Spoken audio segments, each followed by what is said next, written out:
bienvenidos a esta semana litúrgica, al inicio de la semana litúrgica, 19ª semana litúrgica, la cual tiene por título La Semana de la Liturgia y de la Biblia.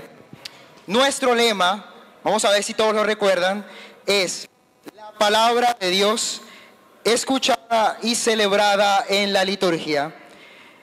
De manera especial en esta semana litúrgica hay una novedad. La gran novedad es que no hay una separación entre Sagradas Escrituras y la Sagrada Liturgia. Esta semana litúrgica tiene un contenido muy especial y es la unidad. No podemos separar de ningún modo las Sagradas Escrituras, el contenido de la revelación, con la Sagrada Liturgia. Dice la Sacrosanctum Concilium en el numeral 16 que en los seminarios y en los institutos religiosos la asignatura de la liturgia debe ser considerada, debe ser el centro y ser considerada lo más importante en los estudios de la teología. Así es, Rocky, y por eso la pastoral bíblica y la pastoral litúrgica de nuestra diócesis se han preocupado por diseñar ese espacio de formación con la finalidad de que podamos crecer espiritual y académicamente en temas referentes a la liturgia y la palabra. Bueno, Pedro, y también saludamos de manera muy especial a nuestro querido obispo, Monseñor José Mario Bachi Tres Palacios, aquí presente a nuestro querido, al reverendo Padre Óscar Rendón, delegado episcopal de la liturgia.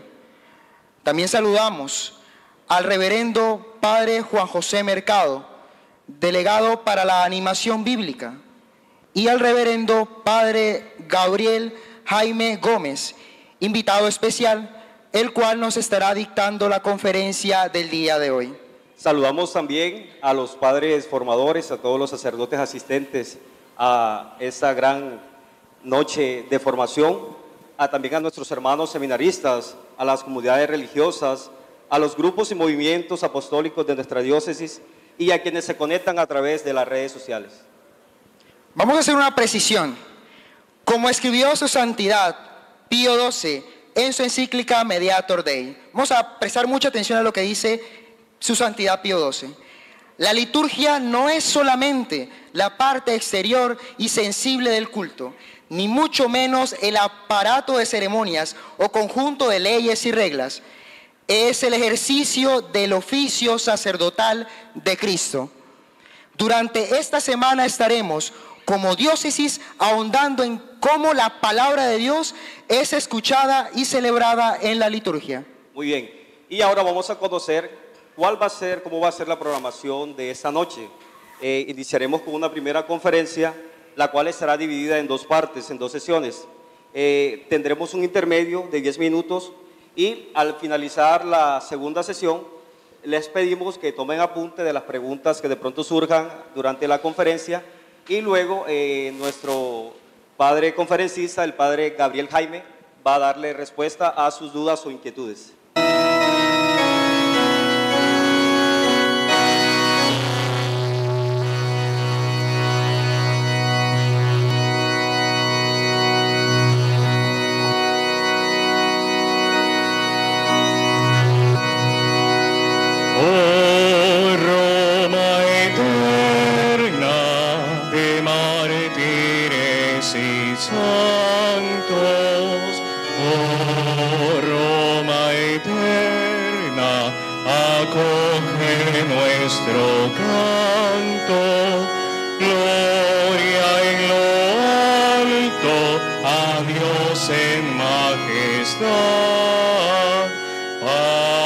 En la tierra, justicia y caridad. Salve, salve Roma, es eterna tu historia. Salve, salve Roma, es eterna tu historia. Oh Roma eterna de mártires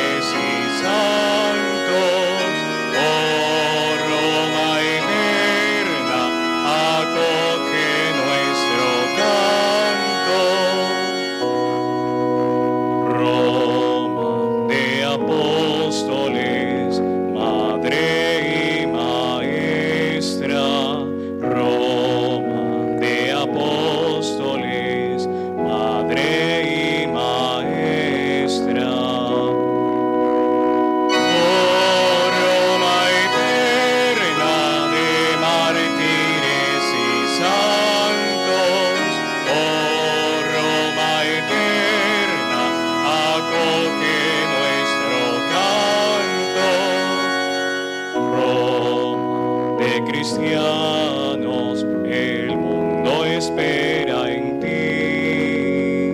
Roma de cristianos, el mundo espera en ti. Oh Roma eterna de mártires y santos, oh Roma eterna, acoge nuestro canto. Gloria en lo alto, a Dios en majestad, paz en la tierra, justicia y caridad.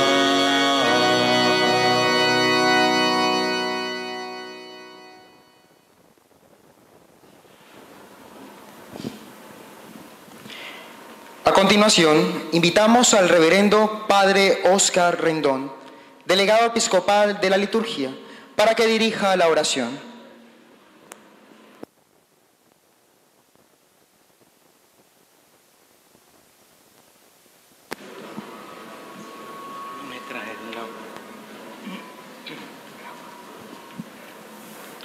Hace 19 años, la liturgia de la palabra, la semana de la Biblia y la semana de la liturgia, empezamos esta hermosa experiencia que hoy celebramos con alegría y que hemos unido en una misma semana por ese consenso con el señor obispo, para que tenga como ese gusto por lo que es la palabra de Dios y lo que es la liturgia.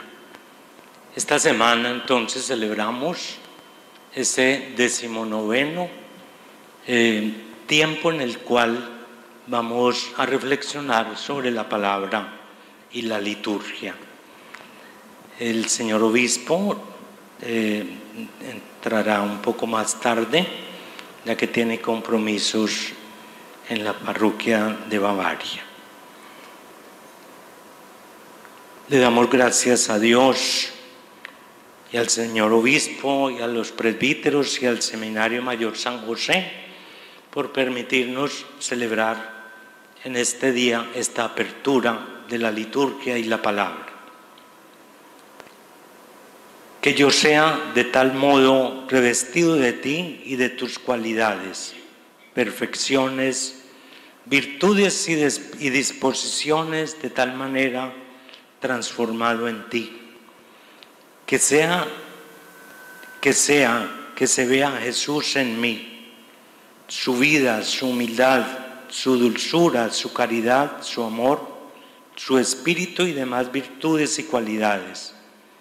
Pues tú quieres que yo sea otro, tú mismo en la tierra. Padre nuestro que estás en el cielo, santificado sea tu nombre. Venga a nosotros tu reino, hágase tu voluntad en la tierra como en el cielo.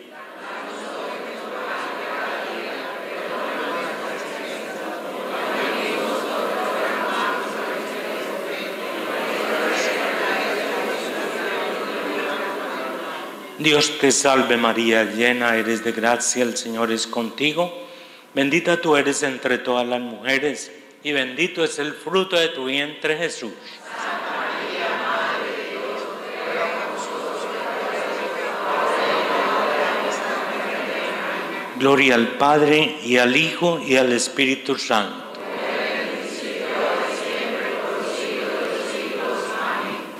Gracias, Padre Óscar.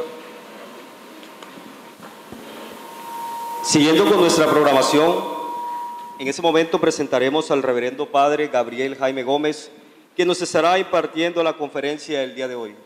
El reverendo Padre Gabriel Jaime Gómez Gutiérrez, perteneciente a la diócesis de Girardota, tiene un pregrado en teología y uno en filosofía de la Universidad Pontificia Bolivariana, además de un pregrado en licenciatura en educación religiosa de la misma universidad. Obtuvo un título de magíster en teología bíblica en la Universidad Pontificia Gregoriana de Roma. Ha trabajado como catedrático en la Universidad Católica Luis Amigo, y actualmente sigue laborando como docente en la Escuela de Teología, Filosofía y Humanidades de la Universidad Pontificia Bolivariana. Funge como delegado episcopal para la animación bíblica de la pastoral en la diócesis de Girardota, al igual que como cura párroco de la parroquia Sagrada Familia de la misma diócesis. Le recibimos con un fuerte aplauso. Buenas noches. En primer lugar, agradezco la invitación a compartir esta noche con ustedes esta reflexión y mañana también el espacio que vamos a tener de formación.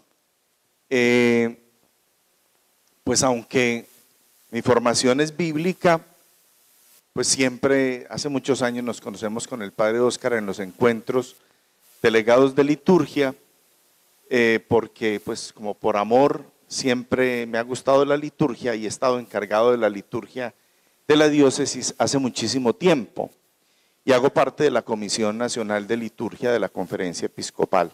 Por eso entonces, pues el día de hoy quisiera comenzar precisamente, dado que ustedes van a tener una semana de los dos elementos, hablando un poco entre la relación entre Biblia y liturgia, a partir de la expresión que les coloco aquí, la palabra de Dios escuchada, celebrada, vivida, Biblia y liturgia. Casi que podríamos decir, hay dos elementos que no alcanzamos a desarrollar porque son demasiado extensos, pero dos elementos que valdría la pena como reflexionar y necesitarían mucho tiempo. Y es preguntarnos cuánta Biblia hay en la liturgia y cuánta liturgia hay en la Biblia. Esos dos elementos nos llevarían muchísimo tiempo. Vamos hoy por lo menos a tratar de hacer como un abrebocas de lo que puede ser esa relación y cómo nos puede ayudar también a ir entendiendo cómo funciona la dinámica de la palabra de Dios en medio de la liturgia, que es un poco lo que vamos a mirar el día de mañana. Entonces, el punto de partida que vamos a tener antes de plantear pues como los elementos de la charla, quisiera que empezáramos con un texto del libro de Nehemías. En la liturgia empezamos a escuchar ya el libro de Esdras y más o menos nos estamos moviendo como en una misma historia.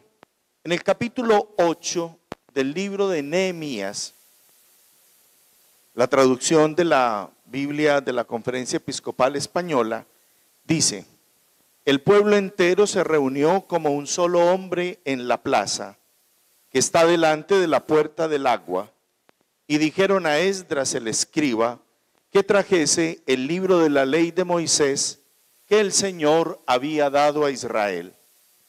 El día primero del mes séptimo, el sacerdote Esdras trajo el libro de la ley ante la comunidad. Hombres, mujeres y cuantos tenían uso de razón.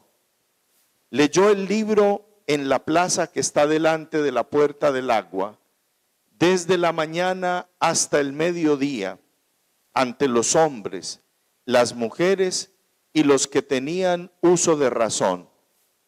Todo el pueblo escuchaba con atención la lectura del libro de la ley. El escriba Esdras se puso en pie sobre una tribuna de madera levantada para la ocasión. Estaban a su derecha Matitías, Semá, Ananías, Urías, Gelsías y Maasías, y a su izquierda Pedaías, Misael, Malquías, Jasún, Hasbadana, Zacarías y Mesulán. Esdras abrió el libro en presencia de todo el pueblo, de modo que toda la multitud podía verlo. Al abrirlo, el pueblo entero se puso en pie. Esdras bendijo al Señor, el Dios grande, y todo el pueblo respondió con las manos levantadas: amén, amén. Luego se inclinaron y adoraron al Señor rostro en tierra. Los levitas Josué, Baní, Serebías, Jamín, Acub, Sabtai, Jodillías, Maasías, Kelitá, Azarías, Josabad, Hanán y Pelaías explicaron la ley al pueblo que permanecía en pie.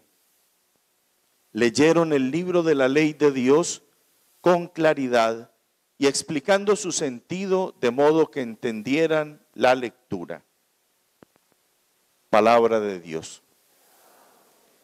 Bueno, este texto con el que iniciamos, que nos recuerda el momento en el cual es presentada oficialmente la Torá, la ley, al pueblo, después del regreso del exilio, cuando empieza Israel a reconstituirse como pueblo, nos va dando a nosotros como la experiencia de lo que es presentar no solamente la palabra, sino presentarla en todo un ambiente litúrgico. Hay quien lee, hay quien explica, hay un lugar desde donde se proclama la palabra. Entonces quisiera que teniendo presente eso, empecemos a mirar algunos elementos que nos van a ayudar en torno a esta relación entre Biblia y liturgia. En primer lugar, es necesario que nosotros tengamos claro un elemento que a veces nos cuesta demasiado. Biblia, palabra de Dios, liturgia, no son realidades autónomas. La Biblia no puede estar fuera de la liturgia y la liturgia no puede concebirse separada de la Biblia. Piensen, por ejemplo, en una insistencia que nos hizo el Sínodo de la Palabra y que quedó plasmada en la Verbum Domini.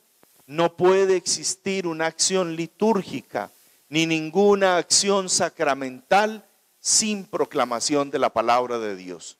Siempre tiene que estar presente la palabra. No pueden ser dos realidades autónomas. Debe ser una única realidad, pero una realidad donde hay complementos de los dos elementos. Por liturgia nosotros vamos a entender todo lo que es celebración, sea de un acontecimiento de salvación, sacramento, o de otro signo, donde se significan los efectos espirituales obtenidos por súplica de la iglesia. La liturgia siempre tiene al centro la vida de la comunidad, por súplica de la iglesia, la comunidad. Pero ese elemento nos lleva entonces a plantearnos que si la liturgia aparece vinculada al elemento de salvación, lo sacramental, o al elemento de lo simbólico, entonces tenemos que preguntarnos el elemento de la Biblia. Por Biblia estamos entendiendo no el libro, sino el mensaje vivo que cobra vida cuando el libro se abre en una asamblea. No es lo mismo cuando yo cierro este libro y lo pongo en mi biblioteca. Este libro en mi biblioteca parecería un libro más de todos los que hay, ¿cierto? Un libro más de todos los que hay. Pero cuando este libro se abre en una asamblea y este libro, una vez abierto, se vuelve proclamación, entonces este libro cobra un significado particular. El libro se vuelve un elemento simbólico. Recuerden lo que escuchábamos en la proclamación del texto de Nehemías, es que el libro era visible para todos. El libro era visible para todos. Ahí yo haría un paréntesis, también como de orden práctico y orden pastoral. Con razón la iglesia nos sigue insistiendo hoy, y no porque seamos anticuados, que es necesario proclamar la palabra siempre desde los libros. ¿No? Uno no sale en la parroquia allá a decir con el celular, lectura de la primera carta, ¿cierto? Uno no sale con el celular, sale y hay un libro que es visible para la asamblea, un libro que no debe ocultarse. Entonces piensen que por Biblia no estamos entendiendo simplemente la materialidad del libro, sino el mensaje vivo que cobra vida en una asamblea. Y esa asamblea es siempre, acuérdense que una característica fundamental de la asamblea litúrgica es que la asamblea litúrgica es siempre peregrina de conversión. Ahora que estamos, recuerden, nos estamos moviendo en dos ámbitos que lastimosamente todavía no logramos como explotar demasiado en el ambiente pastoral de la iglesia. Tenemos dos columnas pastorales hoy sobre las cuales nosotros nos tenemos que mover. Y si no, tendríamos que cuestionarnos dónde estamos parados, a cuál iglesia pertenecemos. La primera columna sobre la que nos tenemos que mover durante todo este tiempo es que estamos a las puertas ya en estos días del sínodo, de la sinodalidad. Entonces, una iglesia sinodal, una iglesia que siempre está en camino, con todas las características que seguramente muchos de ustedes ya habrán podido leer del Instrumentum Laboris con el que se va a trabajar para el sínodo. Pero la otra que a mí me preocupa muchísimo, de la que casi no estamos hablando, casi no hablamos en el lenguaje eclesial, es que se ha convocado ya a la iglesia para que recuerde que es peregrina de esperanza en el jubileo del año 2025. Nos estamos preparando para un jubileo. Cada 25 años la iglesia celebra jubileos ordinarios. Tuvimos un jubileo extraordinario de la misericordia, recordarán. Pero los ordinarios son cada 25 años y estamos también a las puertas del jubileo del 2025, que ya tiene lema, peregrinos de esperanza. Pero nos hemos quedado como callados, como iglesia, quizás con este tema del jubileo. Yo creo que la sinodalidad nos tiene tan desbordados que no hay tiempo de hablar entonces del jubileo todavía. Pero tenemos que empezar a trabajarle a eso, porque nos dijo la preparación, el comité central del jubileo nos dijo, el año 2023 es el año para hablar de las 4 constituciones del concilio, preparándonos al jubileo. Poco o nada, yo no sé ustedes, pero yo hablo de nuestra experiencia por allá en Antioquia. Poco o nada hemos oído hablar de eso. Y luego, el año 2024 será el año de la oración. Entonces, 2 años que tenemos que trabajar con fuerza. Nos tenemos que mover en esas 2 columnas, la sinodalidad y peregrinos de esperanza, lema del jubileo del 2025. Por eso, toda asamblea litúrgica es siempre asamblea en conversión. ¿Y cómo se logra la conversión? Abriendo el oído. Si no hay apertura, si no hay escucha, es imposible la conversión. Ahí entonces nosotros tenemos que plantearnos un primer elemento. Ahorita les decía cuánta Biblia hay en la liturgia y cuánta liturgia hay en la Biblia. Quizás esta noche vamos a plantearnos solamente un pedacito de toda esa pregunta. Nos vamos a plantear la Biblia que nace de la liturgia. La Biblia que nace de la liturgia. Podría haber una segunda parte, de hecho hay una segunda parte de la conferencia que no alcanzamos, que es la liturgia nace de la Biblia. ¿Listo? Entonces, miren, tenemos primer elemento para hablar de todo eso que es nacer. En esta experiencia que estamos diciendo, la Biblia que nace de la liturgia. No le pongan cuidado a estos garabaticos en hebreo de aquí abajo. Pero sí a esta idea, miren, el punto de partida para que nosotros podamos entender cómo la asamblea entra en ese proceso de conversión a la luz de la palabra de Dios es que Israel siempre será presentado como un pueblo de la escucha y de la memoria. Un pueblo de la escucha y de la memoria. ¿Dónde están las grandes fallas y los grandes pecados en la historia del pueblo de Israel? La falta de memoria. Cada vez que Israel olvida, comete pecados. Pero no solamente Israel, nosotros también. Cada vez que olvidamos lo que tenemos que recordar siempre, entonces caemos en la tónica del pecado. Israel es el pueblo de la escucha y de la memoria. Por eso, el primer elemento que Israel tiene que tener siempre presente frente a Dios es que tiene que escuchar. Escucha Israel, Deuteronomio 6, 4 y siguientes. Escucha Israel, Shema Israel, Adonai Eloheinu, Adonai Echad. Escucha Israel, el Señor nuestro Dios es el único, es el único, es el único. Echad, único, es el único. Y por eso, porque es el único, amarás al Señor tu Dios con todo.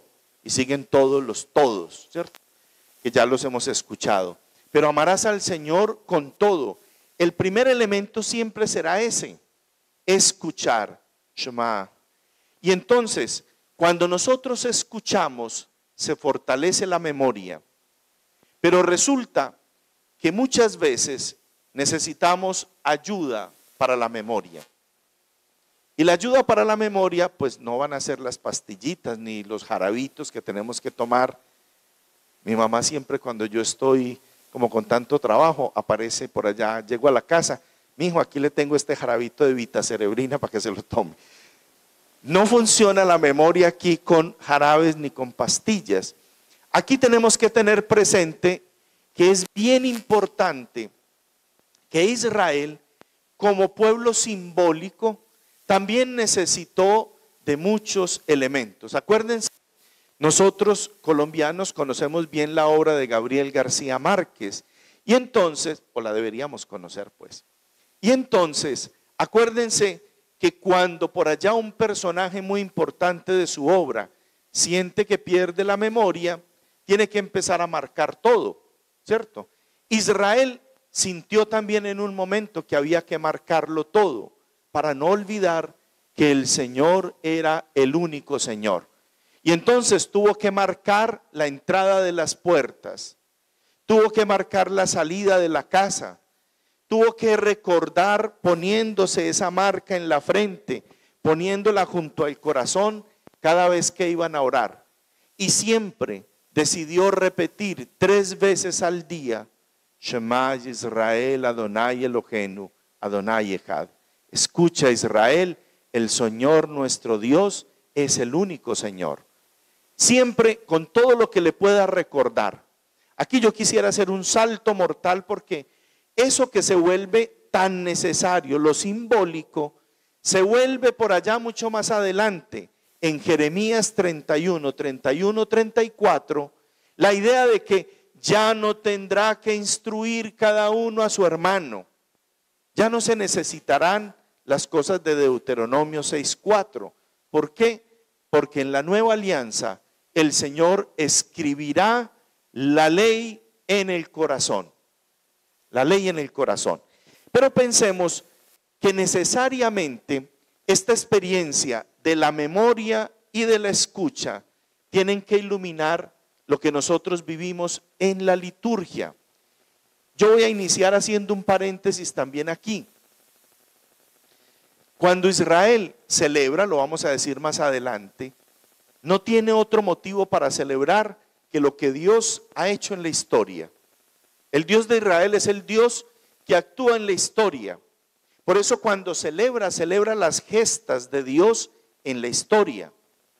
Uno de los problemas nuestros en la liturgia es que muchas veces celebramos y no sabemos qué celebramos. En una parroquia, alguna vez un sacerdote salió a celebrar la Eucaristía y les dijo, bueno, ¿por qué vamos a celebrar esta misa? Y nadie dijo nada, dijo, entonces como no hay motivo para celebrar, no hay misa. Y volvió y se entró. Nadie tiene que celebrar, entonces no hay misa.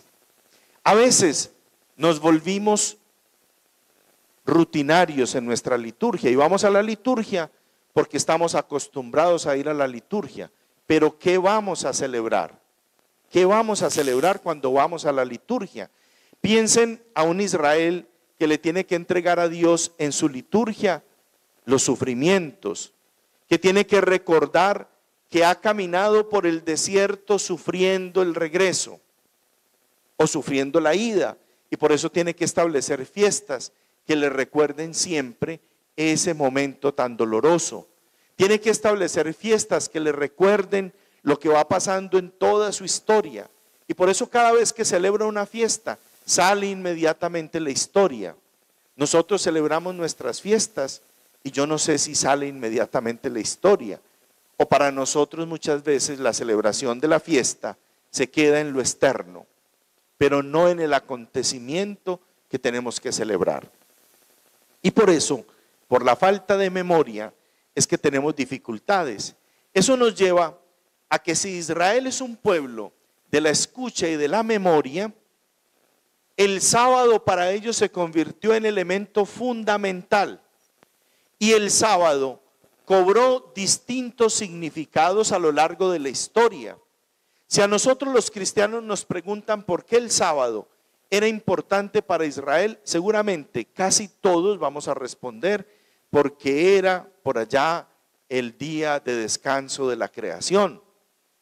Pero es que cuando Israel regresó del exilio, ahora que en la liturgia empezamos a hablar, el salmo de hoy de la misa era precisamente el regreso del exilio, cuando el Señor cambia la suerte de Israel y hace regresar a Israel. Cuando el pueblo regresó del exilio, entonces comprendió que el sábado tenía que tener otro sentido. El sábado se volvía casi que en una experiencia pascual. El sábado era día de la liberación. El sábado era día de salto del Señor por la vida. Y por eso se vuelve el sábado con todas las características pascuales. Y si el sábado es pascual, entonces el sábado, ¿qué hay que hacer con él? Hay que observar y guardar. Hay que recordar. Hay que recordar. Miren, cuando nosotros perdemos la memoria, y no recordamos, necesitamos no solamente los elementos simbólicos que nos ponen por ahí para recordar, sino que necesitamos repetir y repetir y repetir. A ver si de pronto así algo se nos queda. ¿Qué es lo que sucede muchas veces en nuestra vivencia de la acción litúrgica?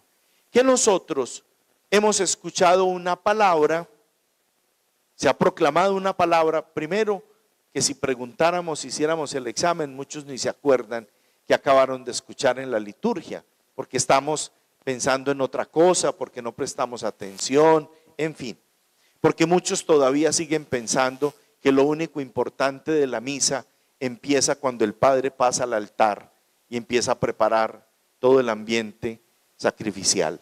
Entonces piensen que esto del recordar a nosotros nos tiene que funcionar también en la repetición. En la repetición.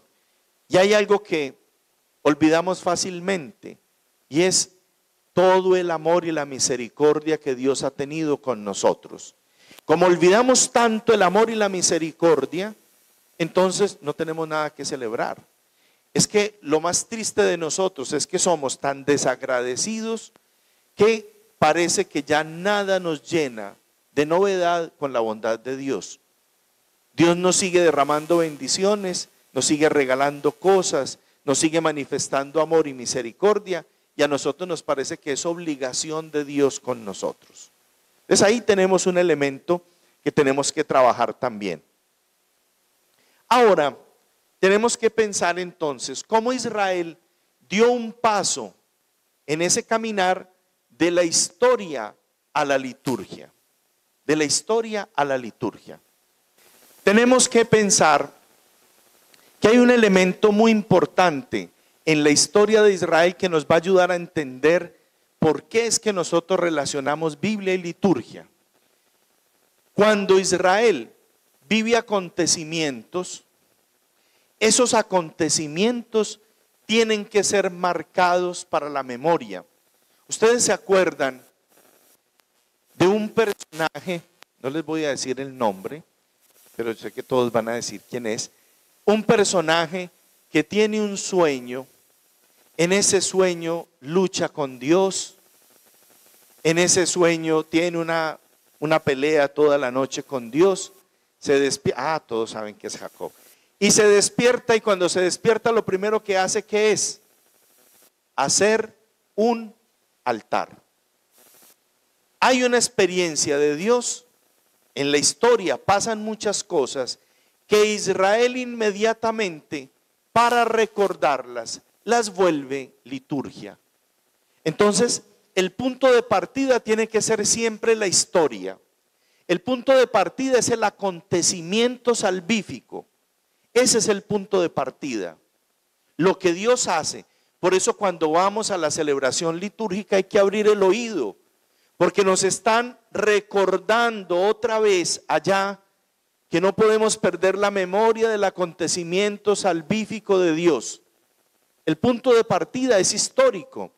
Israel tuvo que construir santuarios, pero los santuarios de Israel no tenían muchas veces la intención que tenían para nosotros los primeros santuarios. Los santuarios de Israel fueron lugares para custodiar la memoria. Se construyen santuarios para que no perdamos la memoria. Se construyen santuarios para recordar comunitariamente, para recordar como tribus qué es lo que Dios ha hecho en la historia. Qué es lo que Dios les ha ido mostrando, les ha ido revelando a lo largo de la historia. Y por eso entonces el acontecimiento salvífico necesita lugares donde se celebra. El acontecimiento salvífico va a necesitar con el paso del tiempo que Israel entienda que no sirve solamente recordar el acontecimiento, que hay que hacer memorial del acontecimiento. Y de eso también vamos a hablar un poquitico más adelante.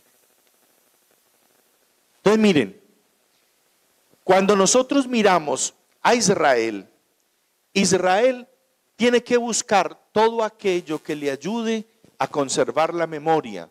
Y un elemento fundamental será todo el elemento cúltico. Por eso, si hay una acción grande de Dios, inmediatamente, para no olvidarlo, junte piedras y haga un altar. Inmediatamente sale el elemento cúltico.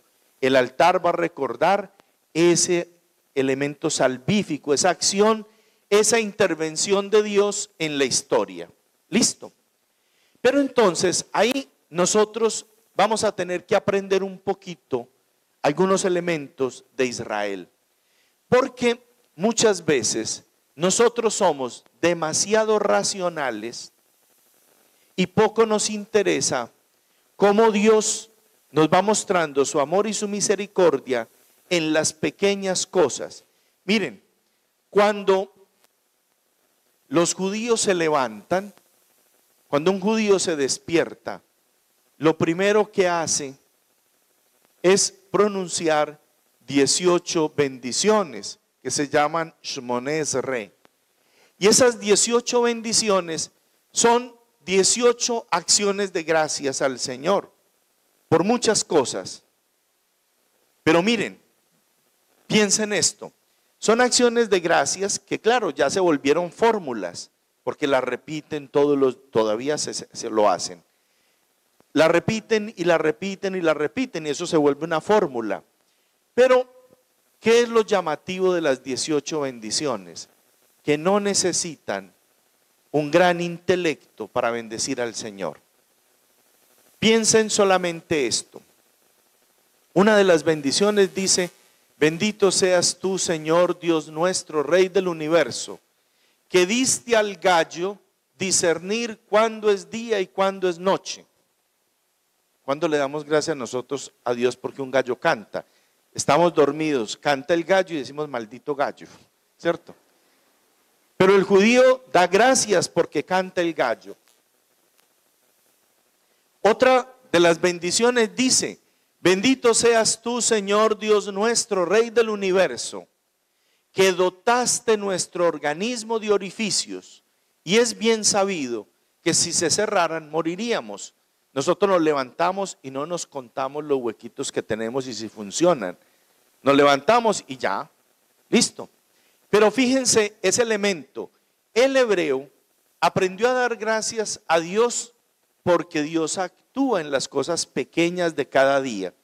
Y a nosotros nos dicen, bueno, ahora Pensemos estamos en una reunión. Ahora, los que quieran hacer alguna oración, alguna súplica, todos seguramente van a recordar en este momento que empieza el silencio sepulcral. Cuando uno dice, vamos a hacer una oración, todo el mundo en silencio. Y eso no es por mucha meditación, eso es porque antes de hablar, primero armamos el discurso por allá para no ir a decir bobadas y después decimos la oración. ¿Por qué? Porque nuestra oración muchas veces es racional, pero no existencial.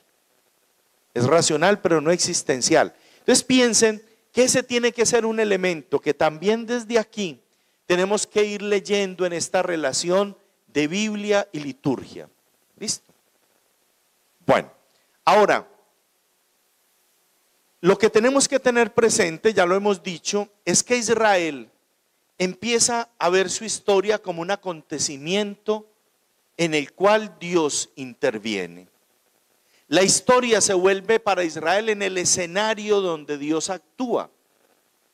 La historia no está separada del elemento religioso. Para Israel es imposible dividir lo civil y lo religioso, lo profano y lo religioso, no. La historia simplemente es un escenario donde Dios actúa. Y como Dios actúa en ese escenario se vuelve un elemento salvífico. La historia se vuelve salvífica. Y por eso la historia se vuelve liturgia. Y por eso Israel dice, ¿cómo hacemos para que lo que Dios hizo aquí siga aconteciendo para nosotros hoy aquí? Y es donde nace la idea del memorial. El memorial no es un recuerdo del pasado. El memorial es la actualización permanente de un acontecimiento salvífico.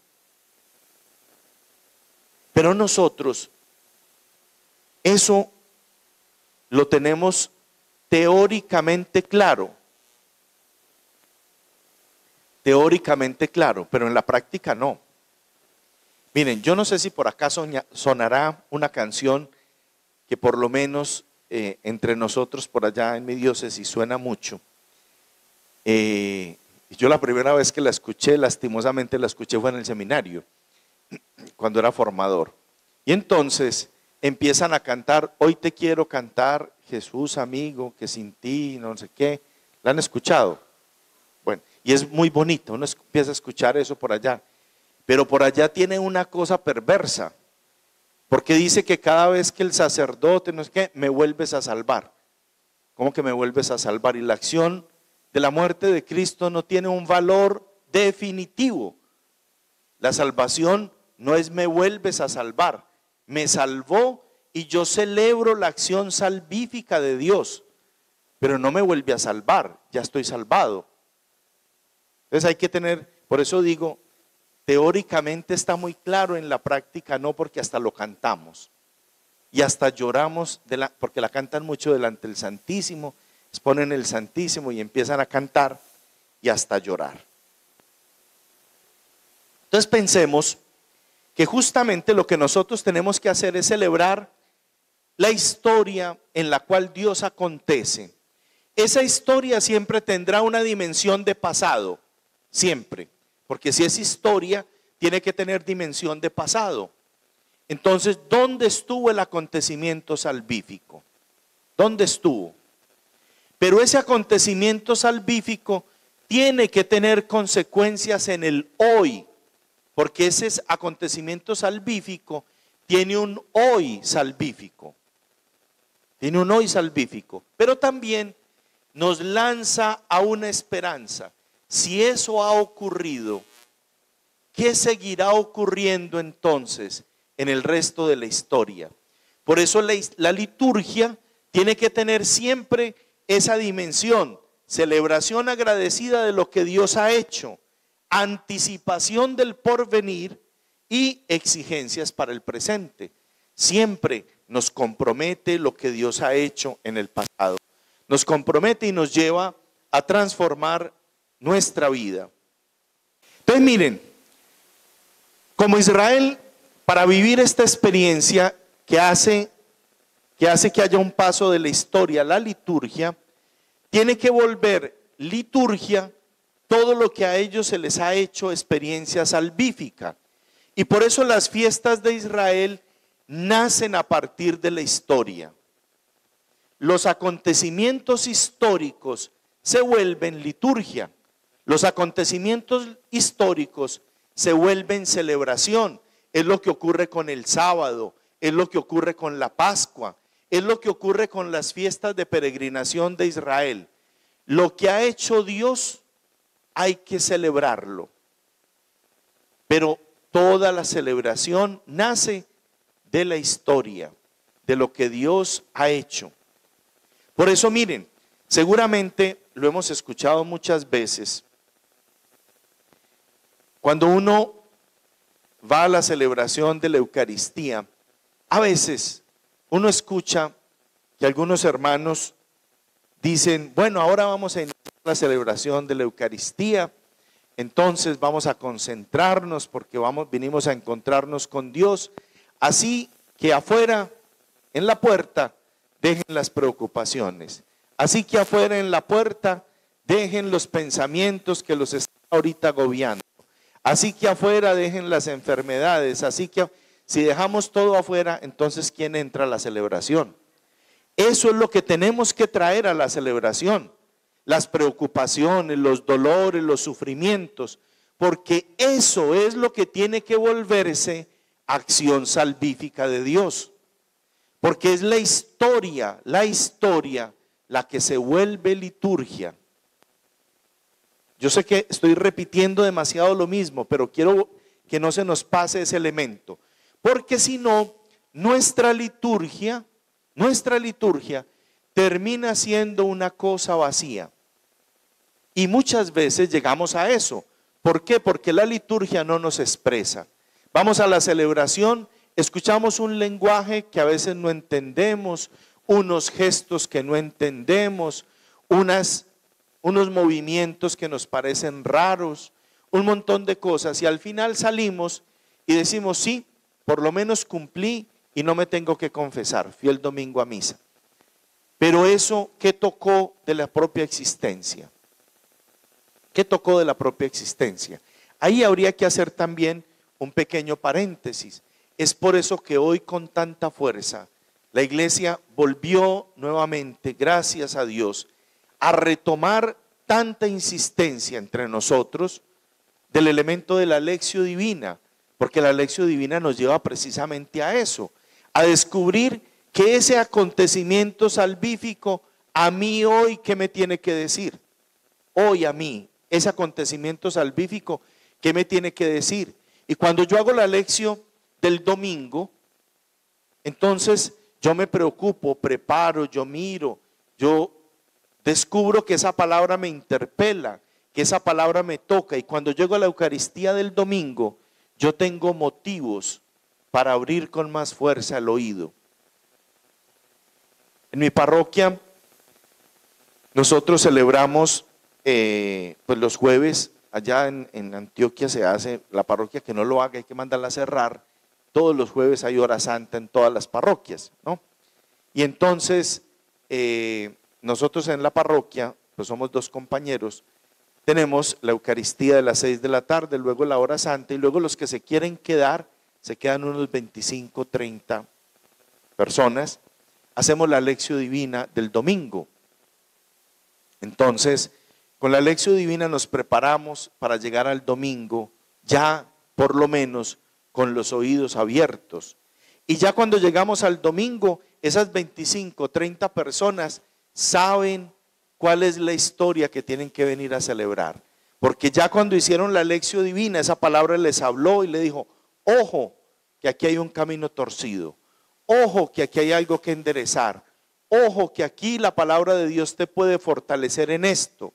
Y entonces ya tiene motivos para celebrar el domingo. Cuando llega el domingo, llega a decir, yo vine a la celebración de la Eucaristía. Apenas va a empezar, pero cuando el sacerdote inicia la celebración, ya tengo que decirle al Señor, es que yo que ya preparé la lectio divina, ya sé que yo que yo soy muy desagradecido, ya sé que yo me comparo demasiado con los demás, ya sé que yo soy como esos que van a ser los trabajadores de la viña, que finalmente van a estar reclamando, que lo han dado todo y han recibido lo mismo que los que entraron al grupo la semana pasada. Entonces ya nos hemos evaluado, nos hemos tocado. La palabra, la lección divina, realmente se vuelve en el mejor elemento para integrar Biblia y liturgia. En la lección divina logramos con fuerza ese elemento. Ahora, pensemos entonces que en ese sentido, cuando nosotros miramos qué es lo que Dios ha hecho, siempre la historia tiene que cobrar un significado. Y en ese cobrar significado aparecerán elementos que no pueden volver a repetirse.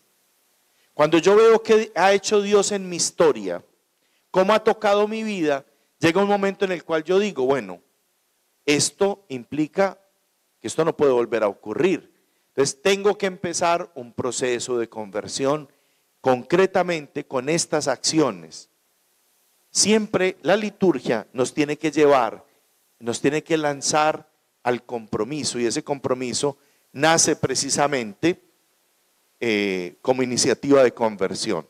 Ahora, lo que tiene que llevar a Israel, todo eso de la celebración, es a hacer un proceso de la reconversión histórica. Todos los días Israel tendrá que comprender que solamente recordando permanentemente y trayendo al presente lo que Dios ha hecho, tiene sentido su existencia. Piensen la noche de la Pascua, en la experiencia de la Pascua familiar hebrea. En la noche de la Pascua, la familia se reúne y no tiene solamente una cena.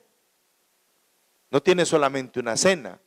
Esa cena se vuelve acontecimiento salvífico, porque esa cena termina llamando precisamente a una reconversión histórica a la familia. Porque cuando en esa cena los niños en la noche preguntan, ¿qué hace distinta esta noche a las otras noches? No basta simplemente repetir el texto del Éxodo. Ahí se hace proclamación solemne en la Pascua familiar del Éxodo, pero no es solamente repetir el texto del Éxodo. Es que cuando se dice qué es lo que hace que esta noche sea distinta, es porque es esta noche.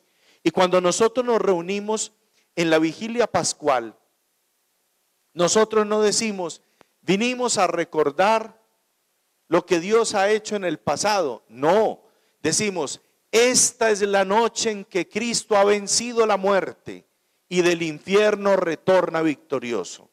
Y decimos, esta es la noche en que fueron liberados nuestros padres de Egipto. Esta es la noche. Por eso en la reconversión histórica de Israel, Dios tiene que volverse el centro fundamental, y en la liturgia nuestra eso tiene que ocurrir. Nosotros no podemos relacionar Biblia y liturgia si el centro no es el Señor. Si el centro no es el Señor. A veces puede ser que nuestros intereses en la liturgia sean otros, ¿cierto? Sean otros. Alguna vez yo le preguntaba, cuando yo era formador, a los formadores del seminario de Girardota, les toca atender a las carmelitas descalzas. Y a mí me llamaba la atención, porque yo llegaba a la celebración de la Eucaristía, no, teníamos días fijos. Entonces cuando me tocaba a mí la celebración de la Eucaristía, veía 3 monjitas adelante con libreta en la mano.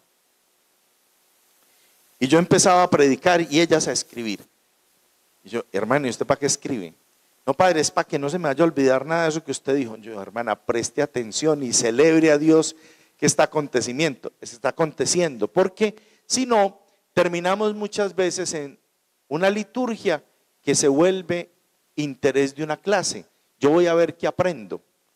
Y a veces esa tentación, no solamente en la liturgia, sino en muchas cosas de iglesia, suele suceder. Yo voy a ir a ver qué aprendo para darle a los demás, no para usted, sino para ver qué aprendo para darle a los demás. Y vamos a la celebración, suena por allá solemnemente la proclamación de una palabra y lo primero que nosotros decimos, ay, no estará el hijo mío aquí para que escuche esto. No, lo está escuchando usted, está escuchando usted.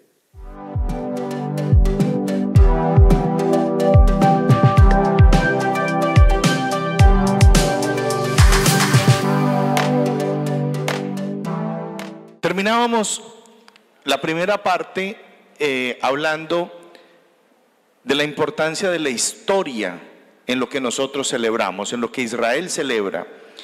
La liturgia se vuelve acontecimiento salvífico de una historia, ¿no? Entonces, podemos ahora plantearnos que la alianza es siempre el esquema fundante de esa posibilidad de que la historia se vuelva salvífica.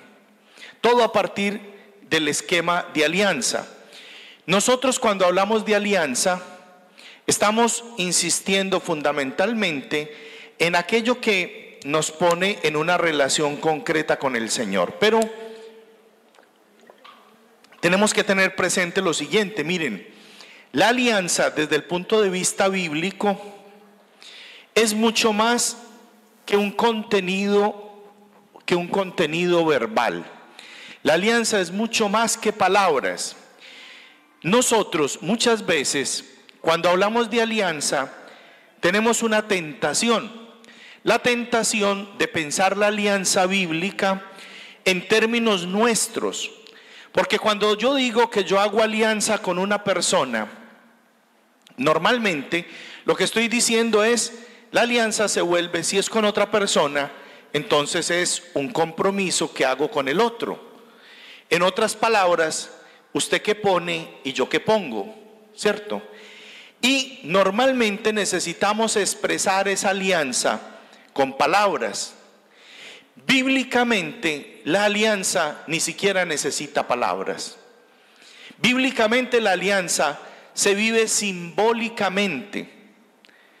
Piensen, por ejemplo, que los hebreos, lo decíamos ahorita, como es un pueblo que escucha más que hablar, hay que escuchar, entonces en ese elemento es muy importante también abrir el oído y abrir los ojos para que lo simbólico empiece a hablar.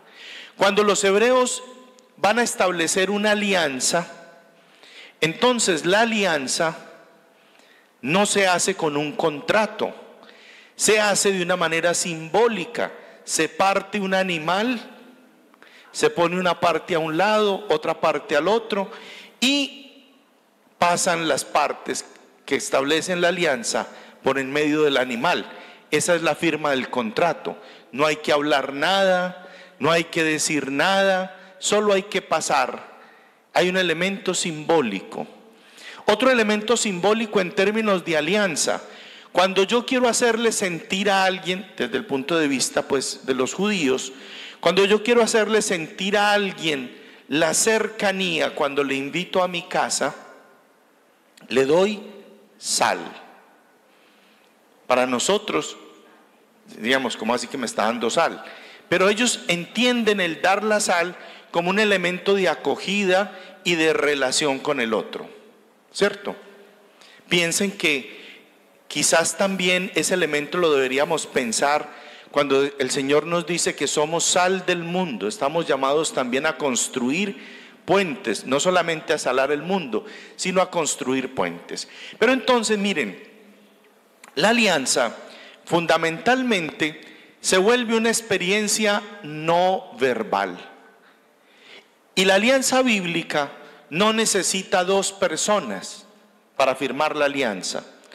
La alianza bíblica, de hecho, y una de las novedades grandes para nosotros como descubrimiento de fe, es que cuando Dios dice, yo seré su Dios y ustedes serán mi pueblo, no está diciendo, venga, el contrato tiene dos partes. Yo doy, entonces yo soy su Dios, y ustedes dan, ustedes son mi pueblo. No, piénsenlo de esta manera, yo seré su Dios y por eso yo los tomaré como mi pueblo. No le pide nada a Israel, no le pide nada. La alianza de Dios es unilateral, Él se compromete. Pero entonces a nosotros ese esquema fundante de alianza en la liturgia, ¿qué nos tiene que mostrar? Miren, cuando nosotros vivimos en dimensión de alianza, la vida cristiana y todo nuestro ser en configuración con el Señor es diferente. Porque cuando yo vivo la existencia en dimensión de alianza, no necesito una lista de preceptos. Se los voy a poner en estos términos. Cuando uno está enamorado,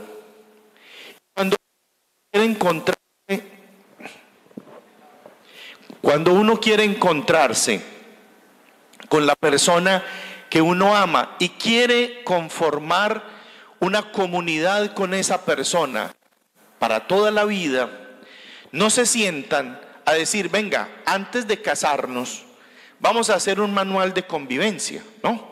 Aquí la entrada a la casa es a tal hora, aquí los días para estar con los amigos son estos. O cuando son novios, no se dice, mire, entonces en la relación que vamos a tener, solamente vamos a tener 55 mensajes de WhatsApp al día. No dicen, miren, nos vamos a visitar de tal hora a tal hora. Y uno no necesita, cuando vive en dimensión de alianza, no necesita preceptos, porque yo no necesito prometer en el fondo la fidelidad al otro si vivo en dimensión de alianza, porque en dimensión de alianza yo tendré que ser fiel, pero no porque el otro me exige ser fiel, ni porque escribí que tengo que ser fiel, sino porque mi respuesta en dimensión de alianza será siempre unilateral. Yo no doy para que me des. Entonces siempre hay una entrega. Piensen que quizás es una de las dificultades que tenemos cuando relacionamos el tema de alianza con la liturgia. ¿Por qué? Porque normalmente nosotros vivimos nuestra vida cristiana de una manera muy interesada. Entonces doy para que me des. Entonces yo le digo al Señor, Señor, yo voy a ir a hacer las 33 visitas a Jesús sacramentado, para que si yo le hago las 33 visitas, usted me dé. No vivimos en donación. No decimos, Señor, yo te amo tanto que voy a venir muchas veces a experimentar el amor que te tengo y que me tienes, y ya, el resto vendrá por añadidura. Pero fíjense, la alianza como esquema fundante nos lleva a pensar en la necesidad de la donación, en la idea que si alcanzamos a desarrollar,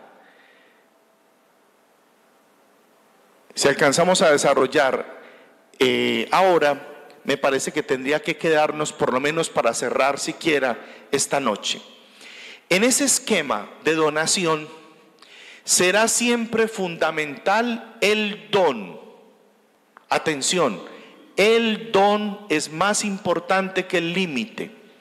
Se los voy a poner en estos términos. Miren, yo siempre le digo a mis estudiantes en la universidad cuando hablo de eso, de por allá no alcanzan a ver, pero si yo digo, ¿qué hay en esta pared? ¿Qué hay en esta pared? Seguramente muchos verán cosita que cuelga aquí, pero no ven la pared, ven esta cosita que hay aquí, ¿cierto? Si uno pone una pared blanca y pone un punto en la mitad y dice, ¿usted qué ve allá? Dice, un punto, pero no ve la pared blanca. ¿Qué es más grande, el punto o la pared? La pared. Entonces piensen, devolvámonos al libro del Génesis. Pueden comer de todo, el don. ¿Cuál es el límite? El punto. Menos de. ¿Listo? Ese es primero es el don. Pueden comer de todo, menos de. Cuando viene el pecado, Cuando viene el pecado, una de las dificultades es que el pecado nos hace olvidar el don y nos pone gigante el límite. Acuérdense las palabras de la serpiente. Es verdad que Dios les prohibió comer de todos los árboles. Se agranda el límite y se vuelve chiquitico el don. ¿Listo? ¿Por qué insisto en esto? Porque miren, nosotros tenemos, yo no sé si algunos de ustedes son catequistas o tienen que enseñar a otros en algunos de los procesos en los que estén o en las comunidades, pero piensen que tenemos una dificultad muy grande en el ambiente de evangelización y de catequesis hoy, con un elemento que es ese, el don y el límite. Cuando nosotros todos enseñamos o hemos aprendido, todos los que estamos aquí, la mayoría ya tenemos algunos añitos guardados, ¿cierto? Entonces, algunos estamos pues más embalsamados que otros, pero y no se nos nota mucho, pero ya vamos, yo ya tengo 51. Entonces, miren, pollo, muy pollo, ¿no? Entonces, miren, piensen lo siguiente. Cuando nosotros aprendimos los mandamientos en la catequesis, cómo nos enseñaron los mandamientos y cómo aprendimos los mandamientos, exactamente igual que como nos aprendimos las tablas de multiplicar, el primero, el segundo, el tercero, el cuarto, el quinto, ¿cierto? La lista.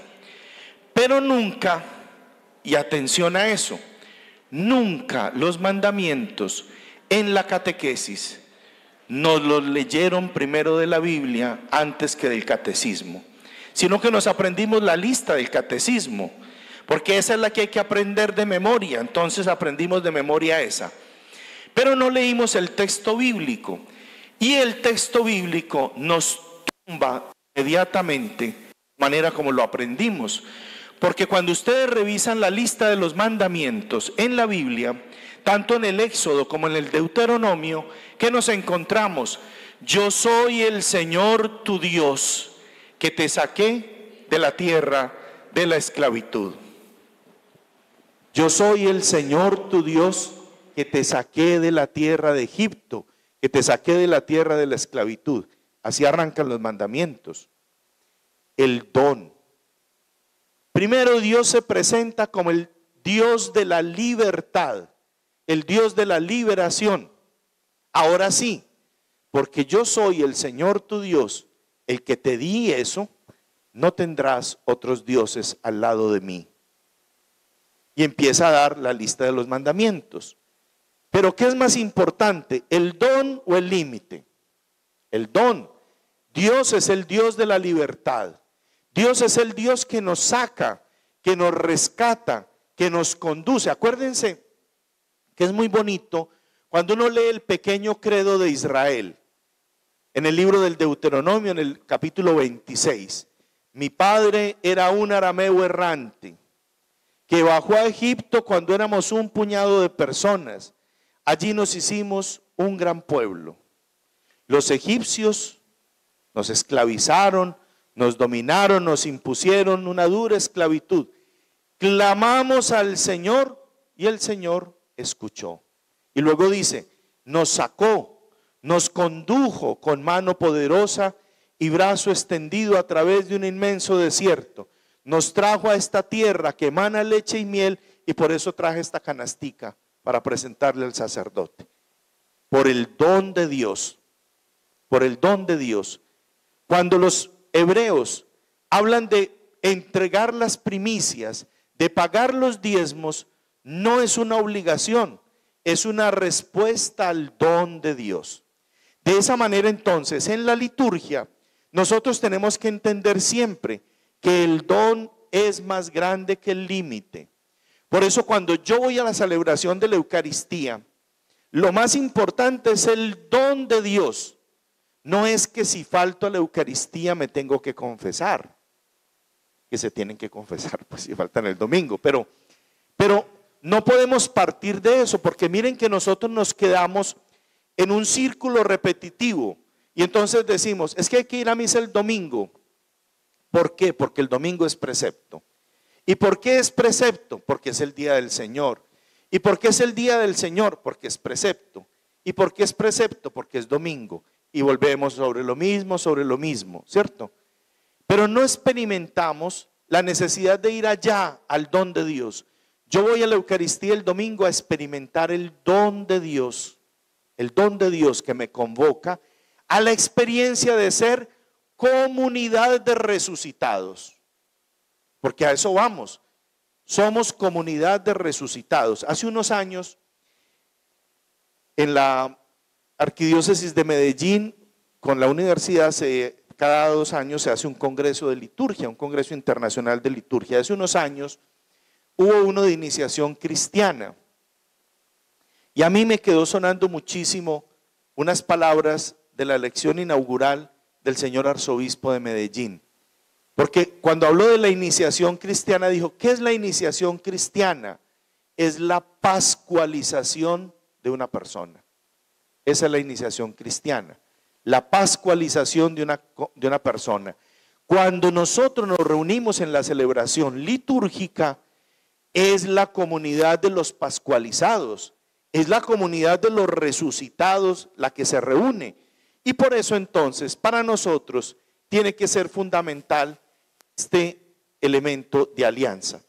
Bueno, la noche es muy cortica, entonces no podemos continuar con el resto. De todas maneras, toda la presentación yo se la pasaré al padre Oscar, si hay manera de que después la puedan tener o no sé, por los medios de la diócesis o algo, que la puedan tener. Por allí ya me dice el seminarista que sí.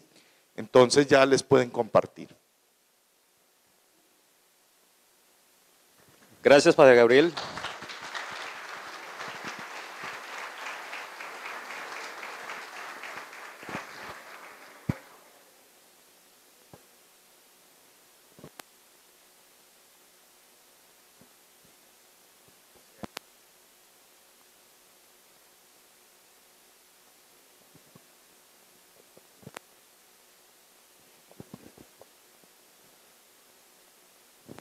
Listo, entonces se va a dar un breve espacio para las preguntas. Para eso voy a bajar y quien tenga una pregunta, alza la mano y yo le acerco el micrófono.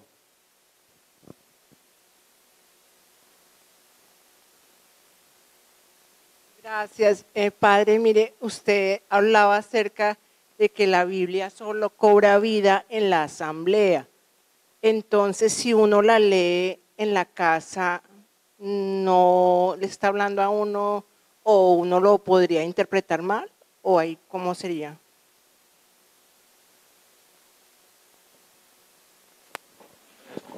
Ok. Bueno, hay una pequeña corrección en la comprensión. Yo no dije que la Biblia solo cobra vida en la asamblea, sino que dije, el texto, nosotros no somos religión del libro. Entonces, el texto metido en la biblioteca es un libro más de los que hay ahí en la biblioteca. Pero cuando ese libro se abre, claro, en una asamblea, ya el solo hecho, cuando ustedes llegan y encuentran la Biblia ya, ese no es un libro común y corriente. Ya está abierto. Ya todos cuando miramos allá, inmediatamente reconocemos que ahí hay un contenido que es palabra de Dios. Ahora, cuando usted en su casa toma de su biblioteca la Biblia y la abre y la está leyendo y la está estudiando, usted es miembro de una comunidad cristiana, usted no está leyendo sola. Porque miren, cuando nos levantamos nosotros, cuando nos acostamos, cuando tenemos los momentos, por ejemplo, quienes oramos la liturgia de las horas, entonces estamos en el cuarto, ya uno en la cama rezando completas. Estoy yo solo. No, ahí está montada toda la iglesia en la cama conmigo. Yo estoy orando por toda la iglesia, con toda la iglesia. Entonces, así sea yo solo, esa palabra es una palabra que finalmente termina siendo palabra abierta en asamblea. Porque usted es bautizada en una comunidad creyente. ¿Listo? En ese sentido es que hay que entender.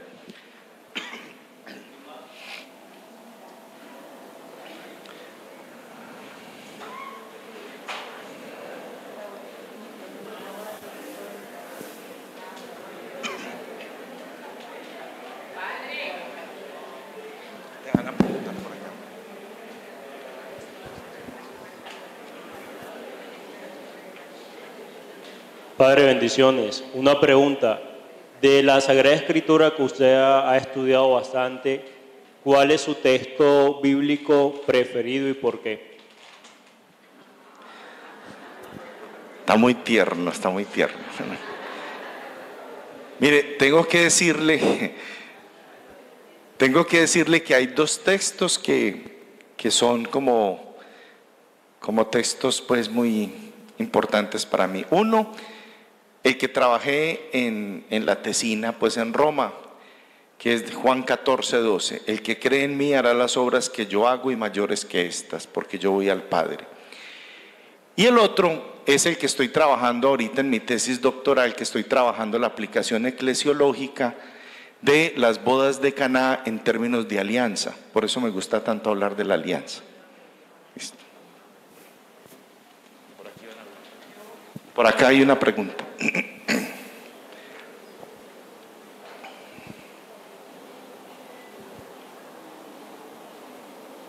Padre, cuando estaba en la temática de la historia a la liturgia, dice que la oración de Israel no nace del intelecto ni del diseño composicional, sino de su acontecer. ¿Dónde podemos encontrar esas 18 bendiciones que me quedaron como en duda? Le quedaron sonando las 18 bendiciones. Pues yo se las puedo pasar, pero uno puede poner en Google y las va a encontrar. Se llaman Shmoneh Esrei, pero puede colocar 18 bendiciones judías. Y ahí están.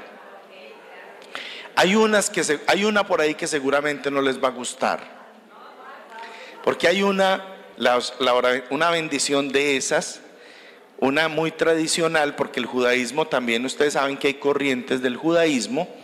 Entonces, en el judaísmo tradicional hay una que dice: bendito seas tú, Señor Dios nuestro, Rey del universo, que no me hiciste mujer. Y las mujeres dicen: bendito seas tú, Señor Dios nuestro, Rey del universo, que me hiciste según tu voluntad. Pero el judaísmo reformado le puso a todos, hombres y mujeres, que me hiciste según tu voluntad, ¿cierto? Entonces, por eso digo, hay algunas que a veces no le gustan a uno, pero están las 18 bendiciones. ¿Listo? Damos gracias al Padre Gabriel por esa magnífica conferencia con un fuerte aplauso. Gracias, Padre.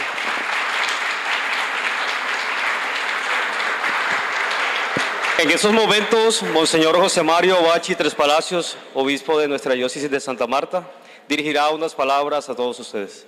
Gracias. Buenas noches. Bueno, sencillamente quería agradecer la asistencia de todos ustedes, la participación, todas muy atentas seguramente, y participando con mucho gusto de esta actividad nuestra en la diócesis que se mantiene año tras año ya por 19 años. Esta vez hemos querido unir Semana de la Liturgia, Semana de la Biblia. Ya ustedes escucharon seguramente las razones y lo mencionaba yo en la publicidad del evento. Decía: son dos pilares fundamentales de la fe: la palabra que anuncia la historia de salvación de Dios con nosotros, y la liturgia que actualiza esa historia en la vida concreta del creyente. Así que gracias a ustedes por la participación. Acuérdense que de miércoles, jueves y viernes la actividad va a ser fundamentalmente en las parroquias agrupadas por arciprestazgos, excepto el arciprestazgo Emaús, que va a estar en la Sagrada Familia con el Padre Félix, y vamos a coordinar para que alguno también pueda ir alguna de estas noches. Bueno, que sea de mucho provecho este ejercicio nuestro. Poco a poco, cada año, el propósito es que sea verdaderamente diocesano, que no sea solo de un salón nada más, sino que también llegue a todos los rincones de la diócesis. La próxima la podemos hacer en Zapayán, a ver si van ustedes hasta allá. en chalupa de noche, a ver si son capaces. A ver si son capaces de ir. Pasaje incluida la babilla que se las baja. No, mentira. No, al Padre lo respetan ellos. Bueno, muchas gracias de nuevo. Mañana nos encontramos aquí nuevamente. Padre Gabriel, muchas gracias por acoger la invitación nuestra. Pues algunos ahí me han comentado que están contentos, que ya hoy les fue bien, quiere decir que mañana les va mejor. Y aquí los esperamos a todos. Buenas noches.